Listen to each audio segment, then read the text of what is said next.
तो चलिए क्या बात कर रहे थे हम लोग कि अलैंगिक जनन हो गया था थैलोफाइट का, और यदि मैं बात करूं लैंगिक जनन का, तो लैंगिक जनन में क्या करेगा, ये युग्मक का निर्माण करेगा।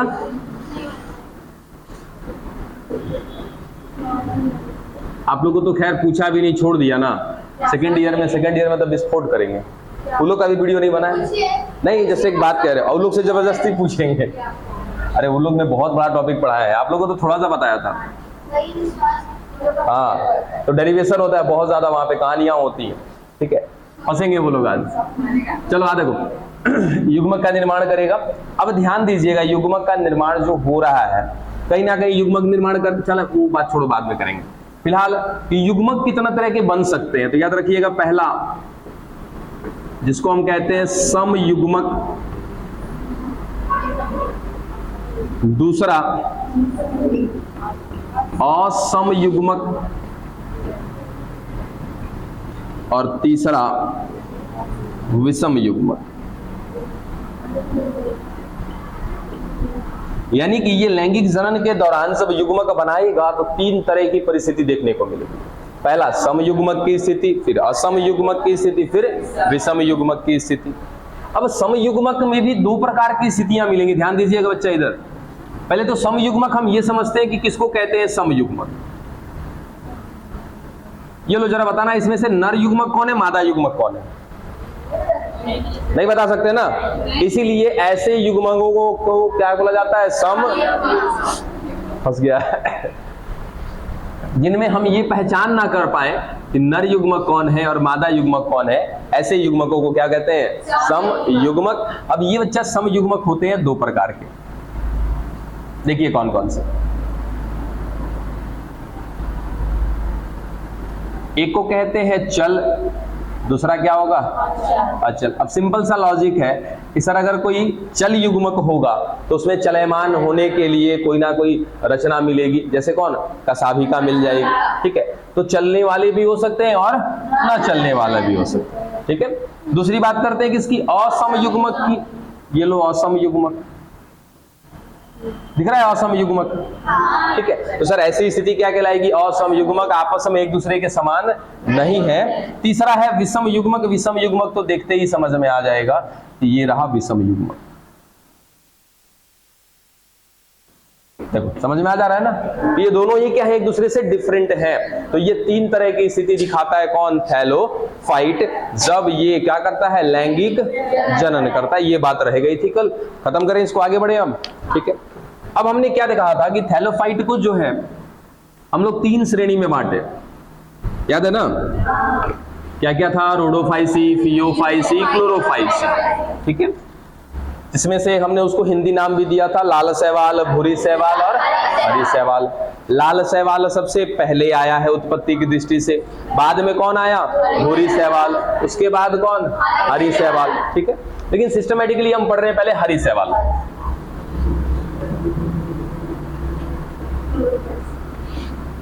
बिल्कुल, क्लोरोफाइसी।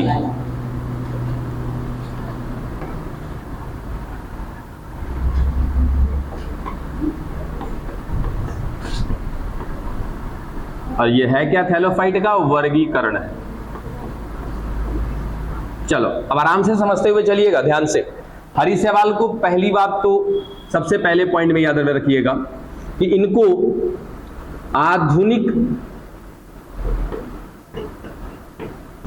मतलब जो मॉडर्न है, जो आज के हैं, तो आधुनिक पादप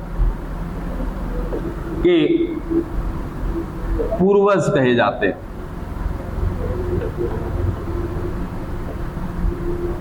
आधुनिक पादप का पूर्वज कहा जाता है।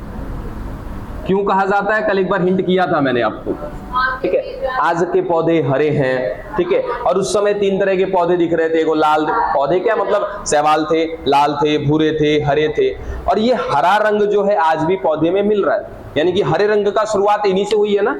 इसीलिए हम ऐसा कह सकते हैं कि आज के जो हमारे आधुनिक पादप हैं उनके लिए ये थैलोफाइट का हरा शैवाल क्या है, पूर्वज है, ठीक है। दूसरा बिंदु कि सर यदि कहीं पर रंग देखने को मिले, ठीक है, चाहे वो किसी प्रकार की कोशिका हो, चाहे वो एक कोशिका किसी जंतु की हो या किसी पादप की हो। सिंपल सा अगर हमने कहा कि सर रंग देखने को मिल रहा है, इसका मतलब उसके अंदर क्या मिल रहा होगा, वर्णक मिल रहा होगा। जैसे कल भी बात किया था कि हमारी त्वचा का जो ये रंग दिख रहा है आपको, इसलिए दिख रहा है क्योंकि हमारे त्वचा में ना एक वर्णक मिल रहा है जिसका नाम है क्या, मेलानिन, है ना। टमाटर आपको लाल दिखाई देता है ना, क्यों दिखाई देता है, वो लाइकोपिन की वजह से दिखाई देता है, ठीक है। वैसे ही ये जो हरी शैवाल है, ये हरी दिख रही है, इसके पीछे का रीजन क्या है, तो सर इसमें एक वर्णक पाया जा रहा है, और वो वर्णक कैसा है, तो सर हरे रंग का वर्णक है।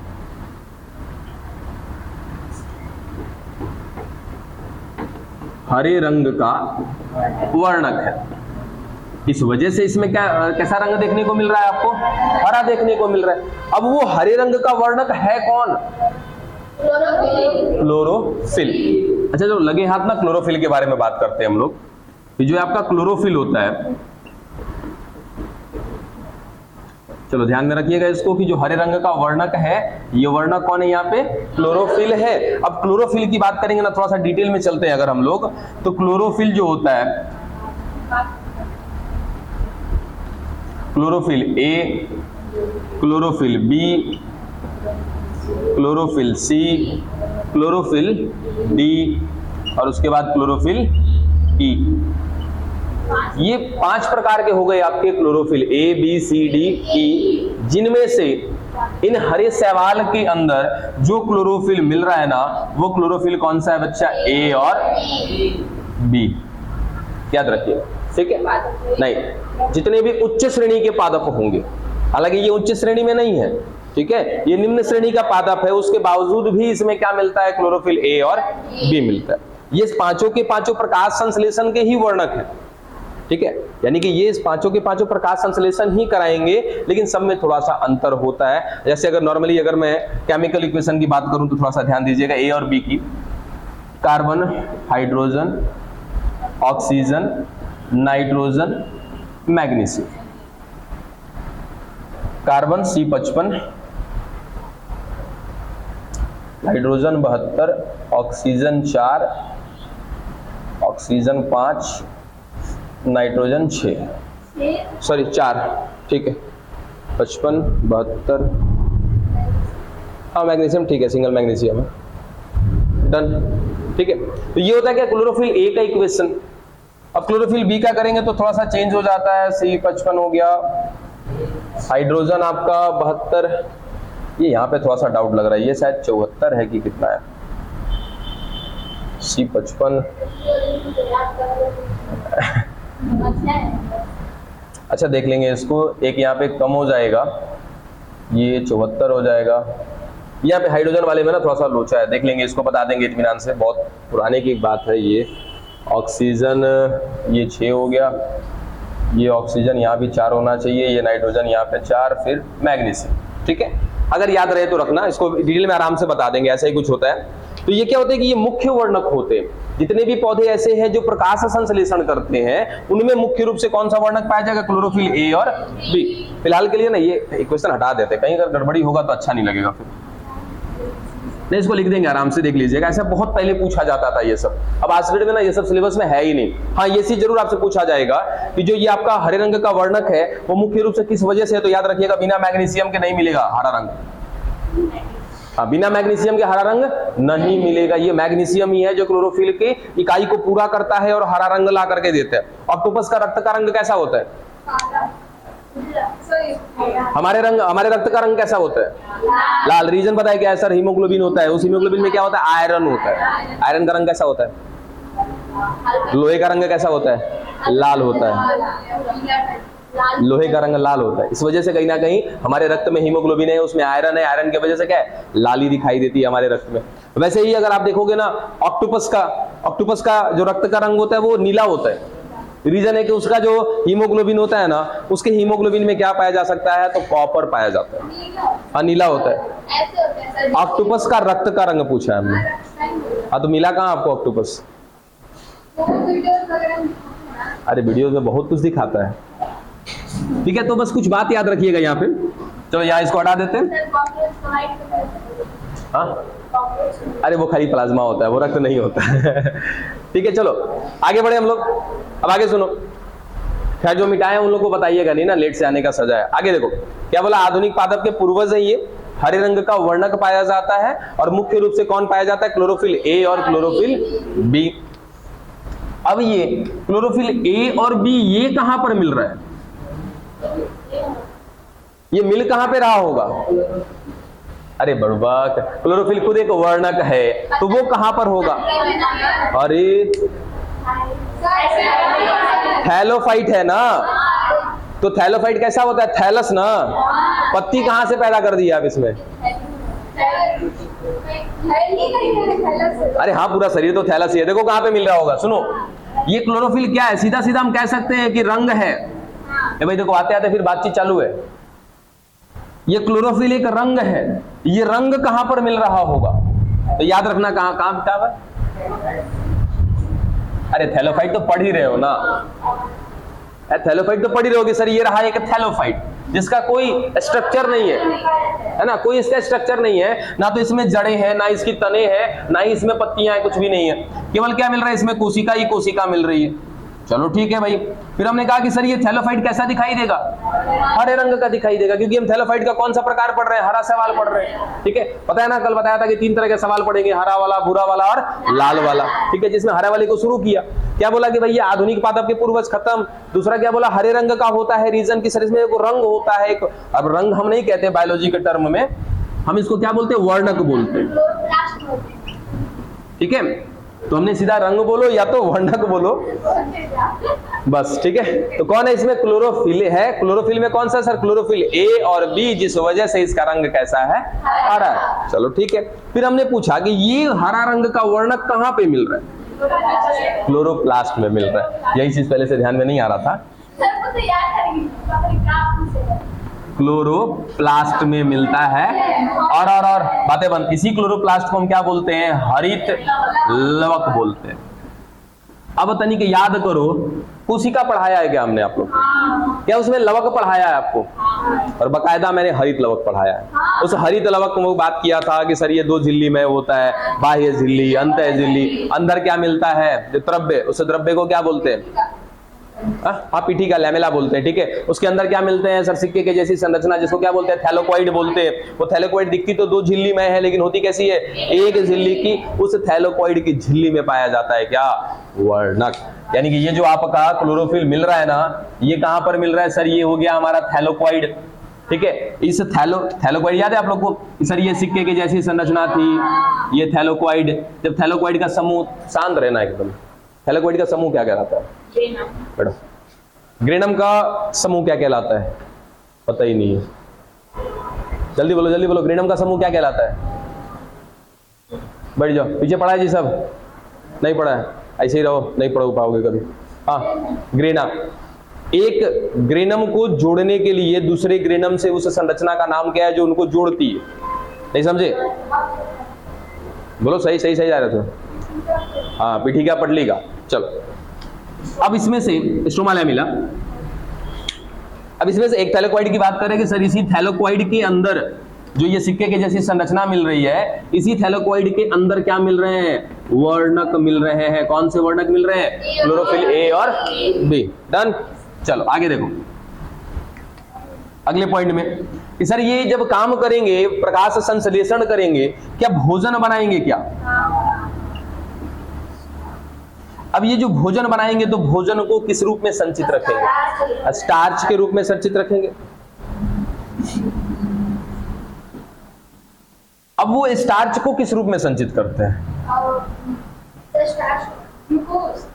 नहीं स्टार्च क्या है, ग्लूकोज का ही तो रूप है। जब बहुत सारे ग्लूकोज को एक साथ जोड़ देते हैं तो आप उसको स्टार्च बोल देते हैं। हाँ, स्टार्च को भी नाम दिया जाता है, रूप छोड़ो, यहाँ पे नाम दिया जाता है स्टार्च को, पाइरेनोइड है।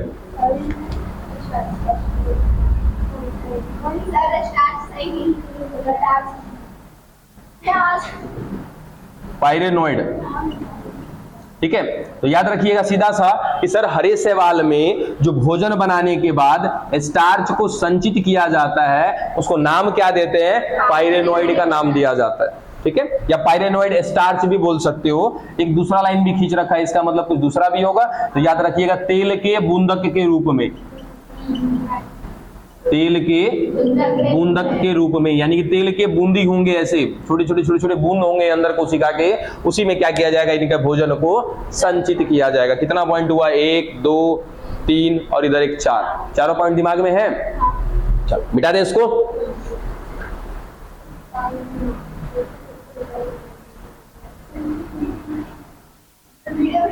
हाँ पक्का। अरे बच्चा कल प्रॉब्लम हुआ था, इससे पहले प्रॉब्लम हुआ है क्या? तो मैं मैनेज कर लूंगा बाबू, टेंशन नहीं है। कल थोड़ा सा कुछ काम भी कर रहे थे, लेकिन बना रहे थे, बन नहीं रहा था, छोड़ दिया गुस्से में। चलो क्या क्या बातें हो गई। हाँ चलो नेक्स्ट आगे बात करते हैं इसके जनन का। ठीक है, अब ये जनन कैसे कर रहा है, क्या कर रहा है, तो याद रखिएगा जनन के दौरान हमें पता है ना कि सर ये दोनों तरह का जनन करेगा, लैंगिक और अलैंगिक दोनों करेगा।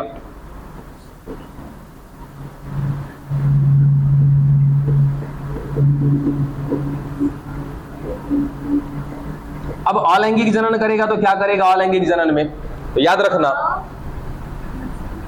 मुख्य रूप से ये नहीं सॉरी, ठीक है, बीजाणु का ही निर्माण करने वाले हैं। ठीक है, और ये जो बीजाणु होते हैं चल बीजाणु होते हैं। ठीक है, यानी कि ये बीजाणु चलयमान होंगे, चलने की इनमें संरचना पाई जाएगी।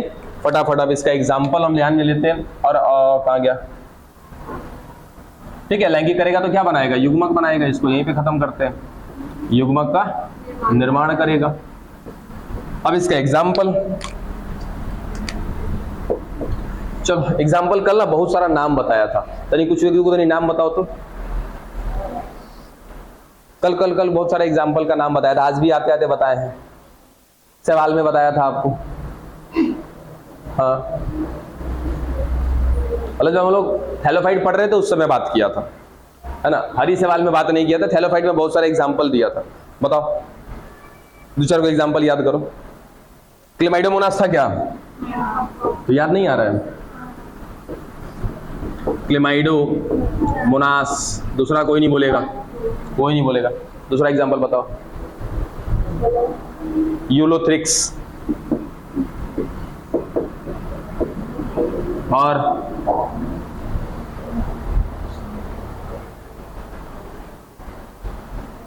वॉलबॉक्स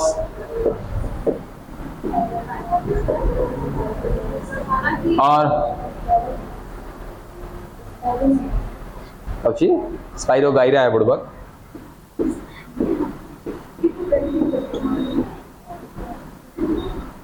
स्पाइरोगाइरा, बैठ जाओ। और एक याद रख लीजिएगा इसमें से कारा। ठीक है, ये एग्जाम्पल्स हो गए इसके, इतना बहुत है आपके लिए हरा सवाल में। अरे कारा नाम है, कैसा है, तंतु में है कि कॉलोनी में रहता है, ऐसा क्या कारा, ये तंतु बहुकोशिकीय है, ये बहुकोशिकीय है। हमने जो आपको जो सवाल बताया वो सवाल में हमने परिस्थिति बता दी कि कैसे कैसे मिल सकते हैं ये लोग, जिसमें से ये जो कारा है बहुकोशिकीय है। ठीक है, ये खत्म हो गया बच्चा क्या आपका हरा सवाल। एक बार हाँ क्या कह रहे हो, अरे बाबा एक पॉइंट छूटिए गया का जी, बस ठहर जा। इसकी कोशिका भित्ति की बात करना भूल गए हम लोग। चलो ध्यान दीजिएगा यहाँ पे जरा कि इसकी कोशिका भित्ति जो होती है बच्चा, ये दो आवरण की बनी होती है। ठीक है, एक को कहते हैं बाह्य भित्ति और एक को कहते हैं अंतः भित्ति।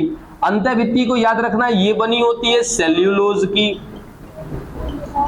और अंतः भित्ति बने, उल्टा लिख दिएगा जी, अंतः सॉरी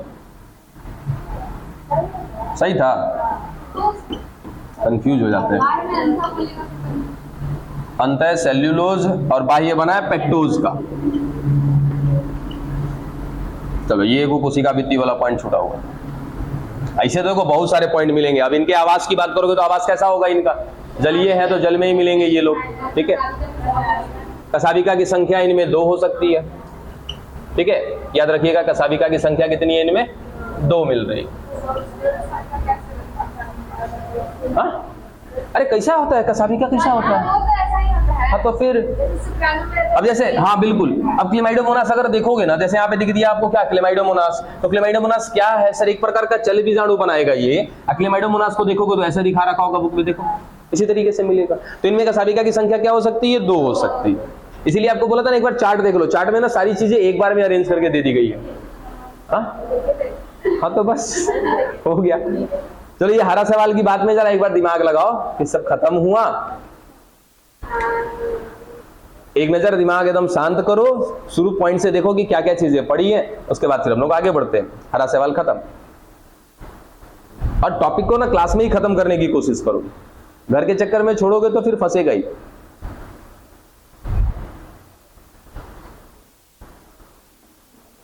हाँ बीजाणु बनाते हैं, क्लेमाइडोमोनास, स्पाइरोगाइरा वगैरह सभी चल के बने होते हैं। हाँ, यहाँ पे चल बीजाणु ही बनेंगे, बीजाणु ही बनेंगे चल। इसलिए साफ साफ लिखा कि जो बीजाणु बनेंगे वो कैसे बनेंगे? चलयमान बनेंगे। इनको क्या बोलते हैं? चल बीजाणु बोलते हैं। और चल बीजाणु को इंग्लिश में क्या बोलते हैं? जूस्पोर बोलते हैं। कल ही बात कर दी।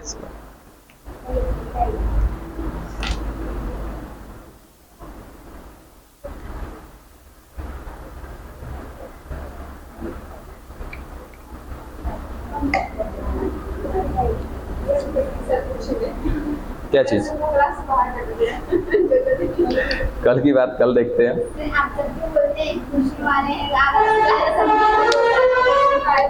अच्छा, इसमें गायब होके हमारा क्या बिगाड़ेंगे लोग? तब चलो इसको मिटा दें।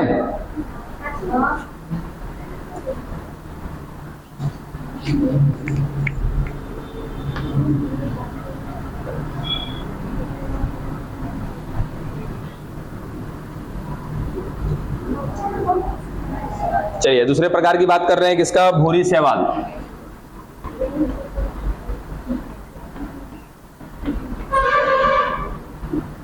फियोफाइसी ना।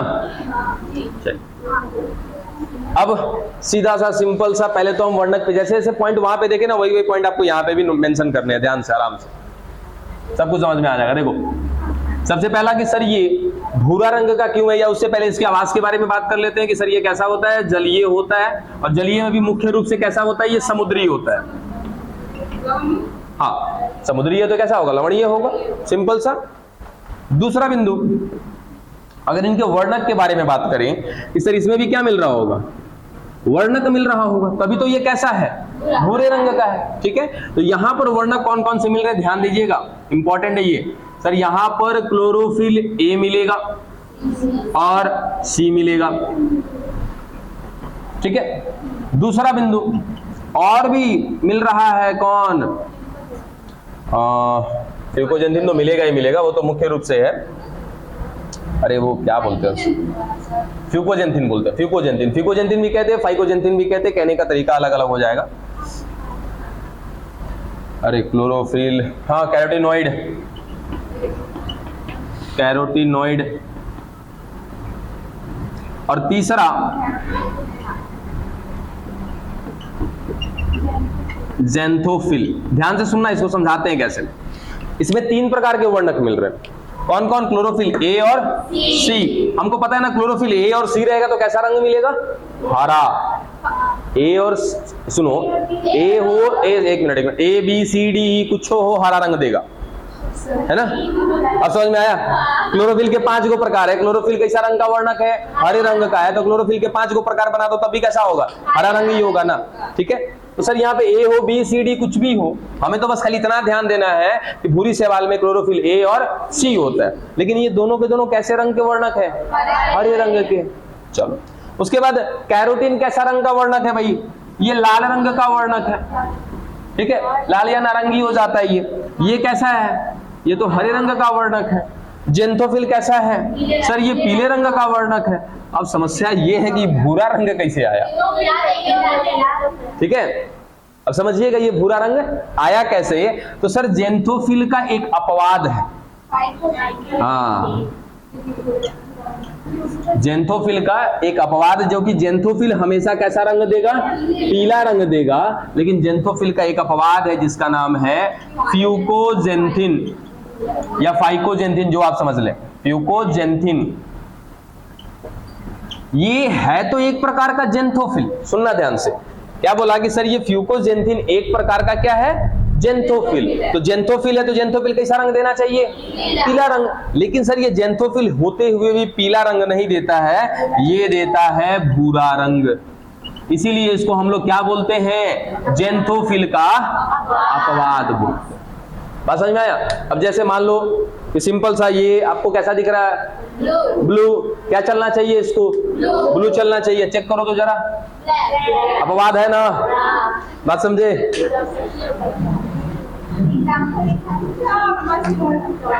बात समझ में आया। तो वैसे ही जेंथोफिल कैसा है, पीला, तो पीला रंग का वर्णक देना चाहिए। लेकिन जेंथोफिल में आने वाला जो फ्यूकोजेंथिन है ये देता है भूरा रंग, इसीलिए क्या बोलते हैं इसको, जेंथोफिल का अपवाद कहते हैं। बात समझ में आ गया। लेकिन मिल रहे हैं इसमें तीन वर्णक, क्लोरोफिल ए और सी, कैरोटीनोइड। जेंथोफिल में कौन सा, फ्यूकोजेंथिन।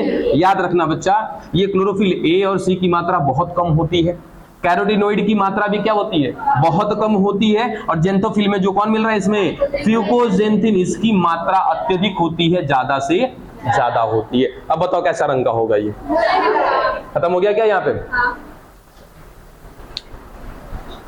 ओहो, बाबूजी का फोन काहे लिया गया, एक मिनट बच्चा, पापा को पता है क्लास में है तो कॉल काहे किया।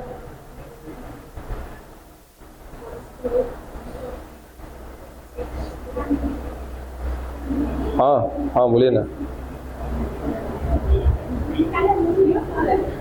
अरे तो ये फिंगर लगावे के पड़ी, तो क्लास में बनी, हम 10 मिनट बाद बात करो।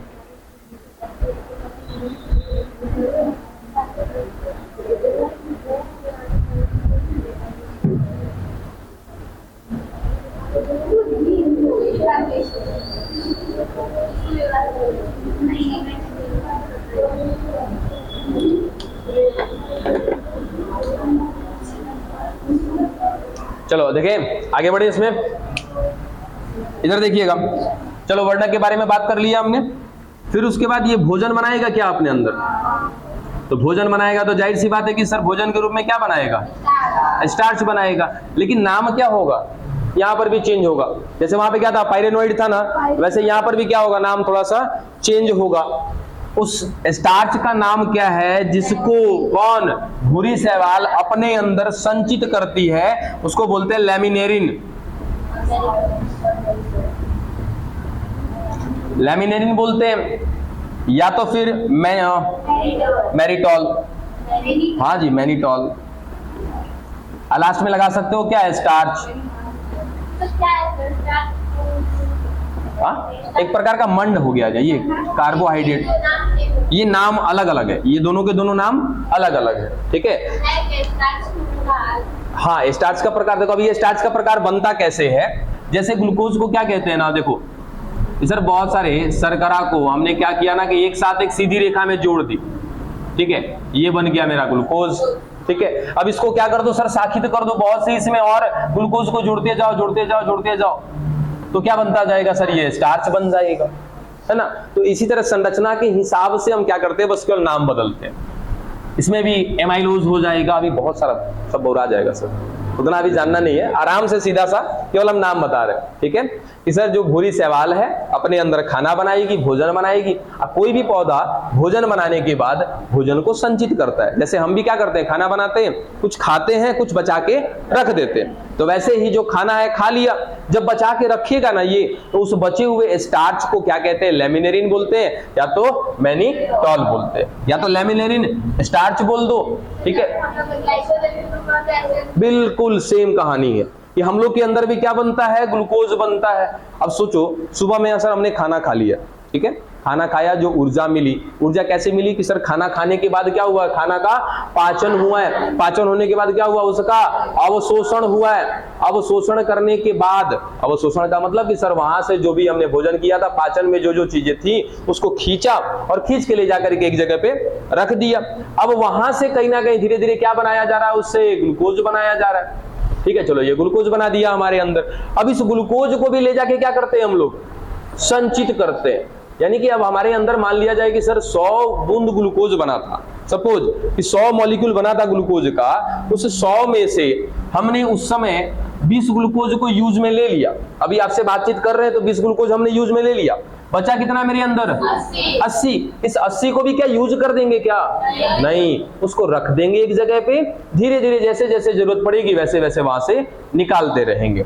तो इस 80 ग्लूकोज को क्या करेंगे सर, बहुत जटिल तरीके से एकदम नजदीक नजदीक नजदीक नजदीक क्या करेंगे, इसको जोड़ देंगे इसको, है ना।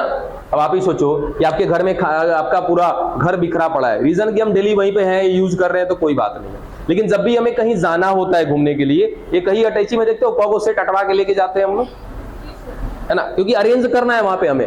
तो उसी तरीके से जो ग्लूकोज के बूंदक हैं उन सबको क्या करते हैं, एक साथ अरेंज किया जाता है। ये हम नहीं करते, हमारी बॉडी ऑटोमेटिक करती है। अरेंज करने के बाद ये संरचना क्या कहलाती है, ग्लाइकोजन, ठीक है। और इस ग्लाइकोजन को कहां पर ले जाकर रखा जाता है हमारे बॉडी में, लीवर में रखा जाता है, यकृत में रखा जाता है। यानी कि हमारे बॉडी में जो ग्लूकोज बना था, जितना यूज होना था हो गया, जो यूज में नहीं है उसको उठा करके भेज देते हैं कहां पे, लीवर में। अब उसके बाद दोपहर तक भी हम खाना नहीं खा रहे, तो दोपहर तक भी खाना नहीं खा रहे तो हम चल कैसे रहे, तो सर लीवर में जो ग्लाइकोजन पड़ा है ना ग्लूकोज के रूप में, उसको थोड़ा थोड़ा निकाला जाएगा, तोड़ा जाएगा, ऊर्जा बनाया जाएगा और उस ऊर्जा का हम इस्तेमाल करें, ठीक है। तो ये कहानी थोड़ी सी ऐसी है। फिलहाल अभी इसको छोड़ दीजिए, यहां से कोई मतलब नहीं है आपका। दिमाग में क्या रखना है आपको, ये चीज क्या क्या बातें, सर जलीय है, समुद्री है, मुख्य रूप से वर्णक इसमें क्या क्या मिल रहा है पता चल गया। मुख्य रूप से कौन मिल रहा है, भूरा वाला वर्णक मिल रहा है जिसका नाम है क्या, फ्यूकोजेंथिन। इसके साथ साथ दोनों भी याद रखिएगा कि ये दोनों भी मिलता है, भले उसकी मात्रा कम होती है। उसके बाद जब ये भोजन बनाएगा तो क्या बनाएगा, स्टार्च बनाएगा। उस स्टार्च का नाम भी आपको दे दिया, खत्म, यहां तक की बात, मिटाएं।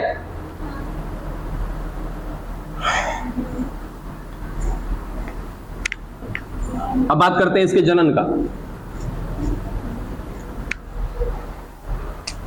चलिए, जब ये जनन करेगा तो जनन जाहिर सी बात है कैसे करेगा, तो दो तरीके से करेगा, लैंगिक और अलैंगिक।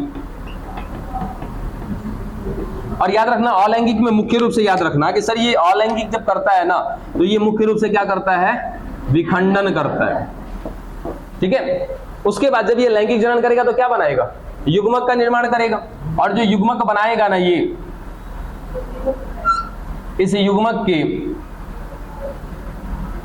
पार्श्व भाग में क्या मिल रही है, दो कशाभिका मिल रही है। याद रखिएगा इसको, लैटरल सरफेस में बोलते हैं, या तो इसको कह सकते हो पार्श्व भाग में, इसके पार्श्व भाग में दो कशाभिका मिलती है, ठीक है। और कौन सा बिंदु रह गया इसका, हाँ, कोशिका भित्ति में इसके कुछ विशेष है नहीं, हाँ एक बिंदु है इसके कोशिका भित्ति से, कि इसकी जो कोशिका भित्ति होती है, इसकी बुरी सवाल की, इसकी कोशिका भित्ति के बाहर जेली जैसा पदार्थ होता है, जेली जैसा पदार्थ। कभी ऐसा हुआ है कि कोई चीज को आप टच किए हो, बाहर से चिपचिपा सा लग रहा हो, हाँ, गोंद, हाँ, जैसा कोई भी पौधा हो, कभी आपने टच किया और थोड़ा सा चिपचिपा सा लग रहा हो, अगर नहीं तो ये क्या बोलते हैं, लौका उका भी काटते हो तो थोड़ा सा किनारे से नहीं चिपचिपा सा रहता, भिंडी, हाँ, अरे बाप रे बाप, बहुत बढ़िया एग्जाम्पल, भिंडी की कहानी बहुत अच्छी है हमारे लाइफ में। चलो आगे बताते, पहले इसको देखते हैं। इसकी जो कोशिका भित्ति है, इसके कोशिका भित्ति के बाहर क्या है, जेली के जैसा पदार्थ है, उस जेली वाले पदार्थ को कहते हैं एल्जीन, हाँ एल्जीन, ठीक है। और पता है इस एल्जीन का क्या उपयोग करते हैं, सर इस एल्जीन का उपयोग किया जाता है पेंट बनाने में, पॉलिश बनाने में, हाँ बिल्कुल। एल्जीन एक प्रकार का आप कहो कि जेली युक्त पदार्थ है, उसे जेली युक्त पदार्थ, उत्पाद भी कह सकते हो आप इसको, कि सर ये जो भूरी शैवाल है ना, एक तरीके से उत्पाद बना रही है और उत्पाद के रूप में क्या दे रही है, एल्जीन। इस एल्जीन का उपयोग कहां पर किया जाता है, पॉलिश और पेंट बनाने में। एक इसका ना एग्जांपल हमको और देखना है, एक मिनट रुक जाओ। उससे कैप्सूल बनाया जाता है, इसका नहीं है शायद, वो किसमें है, पियोफाइसी, रोडोफाइसी में, वो रोडोफाइसी में, छोड़ दो, रोडोफाइसी में, सॉरी रोडोफाइसी में, इसमें नहीं है। एक और नाम दिया गया, जरा चेक करना तो, पायरीफॉरम। पायरीफॉरम है क्या? कोई बात नहीं, छोड़ दीजिए। यहां तक की बात समझ में आ गई? अरे इधर देखो, खत्म है यहां तक। आगे थोड़ा सा एक दो बिंदु और इसका बचा हुआ है, मिटा दें? हाँ, ऊपर नहीं मिटाना था। हाँ, जिलेटिन एक प्रकार का पदार्थ है जिससे पॉलीथीन बनाया जाता है। हाँ, पॉलीथीन। ठीक है, आगे देखो, इसको नहीं मिटाना था, भूरी शैवाल। अभी थोड़ा सा ये वाला पॉइंट छूटा है, ये काफी इंपॉर्टेंट बिंदु है, सुनना ध्यान से। ये होते कैसे हैं? तो ये होते हैं सरल और तंतुमय। एक होते हैं इनकी संरचना सघन तंतुमय। खाली बस समझो कि सर सरल तंतुमय एक को कहते हैं सघन तंतुमय। इसका मतलब क्या है? कहां पर पाए जा रहे हैं ये लोग, जरा बताना तो। समुद्र में पाए जा रहे हैं ना, ठीक है। एक सरल तंतुमय में याद रखिएगा एक एग्जांपल, एक्टोकार्पस, ठीक है। और सघन तंतुमय में याद रखिएगा केल्प, ठीक है। अब सुनो समझो कि सर ये समुद्र हो गया, समुद्र की सतह हो गई, ठीक है। समुद्र के सतह चलते हैं नीचे, ये हो गया इसका क्या, तल। तल समझते हो ना, पेनी, समुद्र का तल हो गया ये। सर यहां से ना यहां की लंबाई मान लिया जाए कि 100 मीटर है, ठीक है। तो ये जो भूरी शैवाल है सर, ये सरल तंतु में भी हो सकती है, छोटी भी हो सकती है। जिसका एग्जांपल कौन है? एक्टोकार्पस। ये छोटी सी हो सकती है, ऐसे सरल हो सकती है, सिंपल हो सकती है।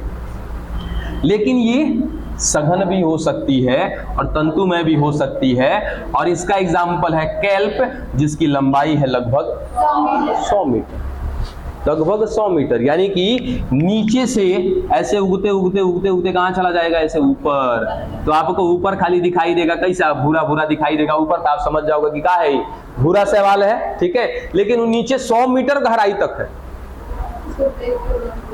बात समझे, नीचे 100 मीटर की गहराई तक है। तो यहां से कई दफा सवाल पूछा गया है कि केल्प की लंबाई कितनी हो सकती है? 100 मीटर हो सकती है ना। तो ध्यान में रखिएगा इस केल्प को, पक्का याद रहेगा ना। चलो, उसके बाद कसाबिका वाली बात कर ली इसमें। अब फटाफट इसका क्या एग्जाम्पल रह गया, एग्जाम्पल भी खत्म कर लेते। हाँ, एक तरह का एग्जाम्पल ही है, एक तरह का एग्जाम्पल ही है। दो एग्जाम्पल तो यहीं पे आपका, एक्टोकार्पस और केल्प। और मेरा इस समय दिमाग कुछ कमजोर हो रहा है क्या, एग्जाम्पल हुआ गायब हो गया। अरे तने हिंट करो कुछ जल्दी। इसका भूरी शैवाल का एग्जाम्पल एको खाली हिंट करो। हाँ याद आ गया, चलो। डिक्टियोटा, बस डिक्टियोटा। उसके बाद आपका एक्टोकार्पस, केल्प, लेमिनेरिया, साइकल्कस, सारगेसम है बुड़बक। सारगेसम करो उसको, हम कह रहे हैं उसको सारगेसम करो। Laminaria, Sargassum, Fucus. पता नहीं कभी कभार लेगुडो वर्ड छूटेगा ना, तब दिमाग में गोल हो जाता है। चलो एग्जाम्पल यहाँ पे 4 है, इधर 2 है, 6 है। एक और 2 एग्जाम्पल याद रखिएगा ना, बहुत है। हाँ, इंपॉर्टेंट तो वो है दोनों के दोनों, बाकी ये भी है, ठीक है। अब लेमिनेरिया तो याद रहेगा कि भूल जाओगे, अब जैसे याद रखना है रख लो।